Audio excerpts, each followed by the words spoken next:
poor thing will never afford a wedding. Maybe she can use plastic plates. My cousin Britney said it loudly, loud enough for the entire family reunion to hear. The laughter that followed rippled across the backyard like a wave of shared contempt. 47 relatives, unified in their certainty that I was the family failure. The one who'd never amount to anything. The cautionary tale they fed their children about pursuing silly dreams. What they didn't know, what Britney was about to discover in exactly 30 seconds when my phone buzzed with a very inconvenient question, was that the failure they mocked owned more property than everyone at that barbecue combined. Before I tell you what that text said and what I decided to do about it, ask yourself honestly, if you had the power to raise someone's rent on the same day they humiliated you, would you do it? My name is Mia Thornton. I'm 31 years old and I grew up as the poor branch of a family tree dripping with old Southern money. The Thorntons of Atlanta built their wealth on real estate, insurance, and a chain of car dealerships that had been profitable for 3 generations. My grandfather built the foundation. My aunts and uncles expanded it. My cousins inherited trust funds that let them float through life without ever learning what it felt like to check a bank balance before buying groceries. My mother was the family scandal. He fell in love with a jazz musician at 19. My father played saxophone in nightclubs and didn't own a suit. The family gave her an ultimatum. Him or us. She chose him. They cut her off completely. No inheritance. No support. No acknowledgement. When I was 12, my grandfather's guilty conscience brought her back into the fold, but never back into the money. I grew up in a 2-bedroom apartment while my cousins grew up in mansions. I worked through high school while they got allowances bigger than my mother's paycheck. I went to community college while they attended private universities their parents paid for in cash. The reunion invitations started when I was 16. My grandfather's attempt at reconciliation. But reconciliation, in Thornton terms, meant tolerating our presence while making sure we knew our place. Every year, same story. My mother and I would show up in clothes from Target while everyone else wore designer. We'd bring store-bought potato salad while caterers handled everything else. We'd smile through comments about how nice it was that we could still be part of the family despite our circumstances. Britney was the worst of them. She was my age, the daughter of my mother's eldest brother, and she made it her personal mission to remind me of the gap between us at every possible moment. The summer I worked at a fast food restaurant, he spent 3 months in Europe. The year I couldn't afford prom, she had a custom gown flown in from New York. When I announced my engagement to my boyfriend Devin last Christmas, she asked loudly if we'd be serving ramen noodles at the reception. The family laughed. They always laughed. Being cruel to poor Mia was practically a Thornton tradition. What none of them knew was that poor Mia had been building an empire right under their noses. It started with a loan I shouldn't have qualified for. When I was 23, I convinced a small bank to give me $50,000 to buy a rundown duplex in a transitional neighborhood outside Atlanta. Everyone said I was insane. The building was nearly condemned. The area had a reputation. But I'd done my research. The city was expanding. Development was moving that direction. And I knew how to work harder than anyone the Thorntons had ever met. I renovated that duplex myself. Nights, weekends, YouTube tutorials, borrowed tools. 6 months later, I had 2 rental units producing enough income to cover the mortgage and then some. I bought another property. Then another. Then another. By 26, I owned 8 rental units. By 28, I'd expanded into small commercial buildings. By 30, I'd leveraged everything into larger acquisitions. A boutique event venue called the Gardenia. A catering company called Thornwood Kitchen, a private joke only I understood. 3 apartment buildings across Atlanta. Current net worth, as of last month's accounting, approximately $4.7 million. I never told my family. Never corrected them. Never revealed that the poor thing they pitted was quietly buying half the neighborhoods they bragged about investing in someday. Part of it was privacy. Part of it was pride. But mostly, I wanted to see how they'd treat me when they thought I had nothing. They showed me. The reunion that changed everything happened last July at my Uncle Vernon's estate. Sprawling lawn. Catered buffet. A tent large enough to host a small wedding. The full Thornton production. My mother couldn't come. She just had knee surgery. So I went alone, which made me even more of a target. Devin had proposed 6 months earlier with a ring he'd spent 2 years saving for. It wasn't large, but it was perfect. We'd been planning a modest wedding. Simple, meaningful hours. The family had other opinions. So Mia, Aunt Patricia said during appetizers, have you set a date for this little wedding of yours? We're thinking next spring. Spring is lovely. Where were you thinking? A community center.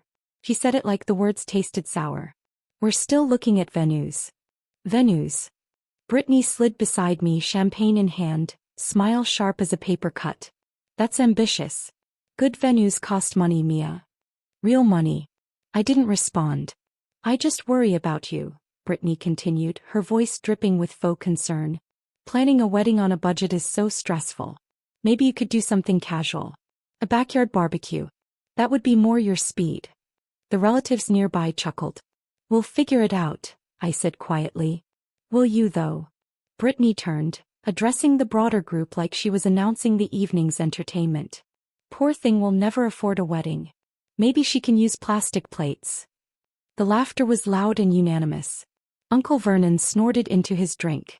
Aunt Patricia covered her smile with her hand. Cousins I barely knew nodded along, eager to participate in the family sport of mocking Mia. I stood there and let it wash over me until my phone buzzed. A text from Marcus, my property manager. Ma'am, should I proceed with the rent increase on Unit 4B? Tenant is 60 days past the promotional rate period. I stared at the screen. Unit 4B. Westbrook Building. Midtown Atlanta. One of my nicest apartment complexes. The tenant in 4B? Britney. She'd moved in 2 years ago, never knowing who owned the building. The LLC she paid rent to, Thornwood Properties, was mine. She probably assumed Thornton was a coincidence. Some distant relative she'd never met. She had no idea she'd been paying me every month. I looked up at Britney, still basking in the laughter she'd sparked at my expense. Is everything okay? She asked sweetly, eyes alight. Bad news? Money trouble? More laughter. I typed my reply. Hold on all increases for Unit 4B. I'll explain later. Then I put my phone away. Actually, I said calmly, everything is fine. And I've been meaning to share some news about the wedding. Britney's smile flickered. She wasn't used to me engaging. We've actually secured a venue. The Gardenia in Buckhead. Do you know it? Aunt Patricia's eyebrows shot up. The Gardenia? That's a very exclusive venue. How did you manage that? I own it. The words hung in the air like a dropped chandelier. Britney laughed nervously. You own it. Right. That's a good one, Mia. I bought it 3 years ago. Renovated it myself. It's been profitable since month 8. I pulled out my phone and opened the website showing Aunt Patricia the owner information. See? Thornwood Properties. That's my company. Aunt Patricia's face went pale. The catering company that handles events there. Thornwood Kitchen? I added lightly. Also mine. We're doing the food for our wedding ourselves. Definitely not plastic plates. The laughter around me died. Uncle Vernon had stopped smiling entirely. Britney's champagne glass hovered frozen between her hand and her lips. What about this cute apartment building we're in? Cousin Tyler called sarcastically. Do you own that too? No, I said. But I do own the Westbrook in Midtown, the Ashford in Virginia Highland, and the Morrison complex near Piedmont Park. I looked directly at Britney. Unit 4B at the Westbrook actually. Lovely apartment. Do you like living there, Britney? Her face drained of color. How do you know where I live? Because I'm your landlord. I've been for 2 years. My property manager just texted me about a rent increase. Don't worry, I told him to hold off. Silence. Heavy, suffocating silence. You're lying, Britney whispered. This is a joke. I pulled up the property records and handed her my phone. Her hands trembled as she scrolled through documents listing my LLC as the owner of the building she called home. The poor thing who can't afford a wedding, I said quietly, owns the roof over your head. The venue you could never book. The caterer you couldn't afford. I took my phone back and looked around the circle of relatives who had spent my life looking down on me. I've listened to this family mock me for 15 years. Mock my mother for 30. You cut us off because she fell in love with the wrong man. And then you invited us back just to feel superior to someone. No one spoke. I built everything I have myself. No trust fund.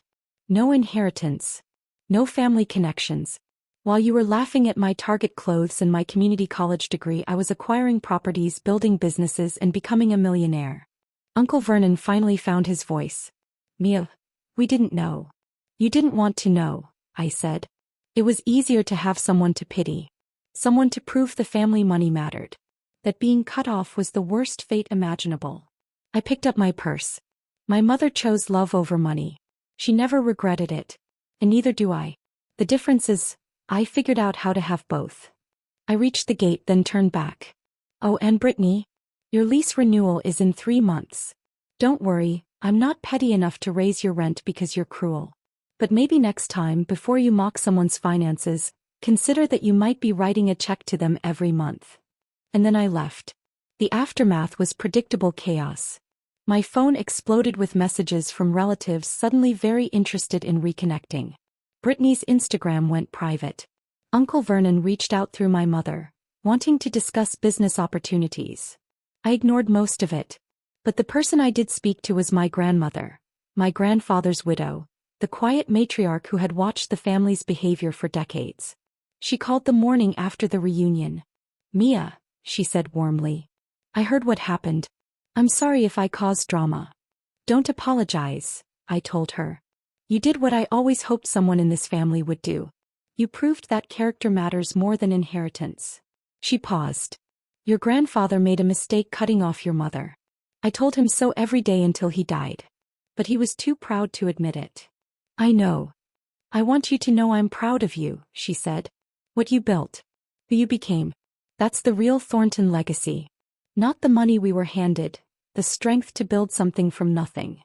It was the first time anyone in the extended family had ever said they were proud of me. I cried. The wedding happened last spring at the Gardenia, catered by Thornwood Kitchen. Perfect weather, beautiful ceremony, and absolutely no plastic plates. My mother walked me down the aisle, healthy, glowing, and finally seeing her daughter honored instead of mocked. Some family members came, the ones who apologized sincerely instead of opportunistically. Britney wasn't invited. She's still my tenant. Still pays rent on time. We've never spoken about the reunion. I keep her rate reasonable. Because despite everything, I'm not interested in revenge. I'm interested in building. If your family has ever mocked your circumstances, doubted your potential, or written you off as a failure, remember this. Success is the quietest revenge. Build silently. Build relentlessly. Build until the people who laughed at your plastic plates are living under a roof you own. My cousin said I'd never afford a wedding. He paid me rent the month before I got married.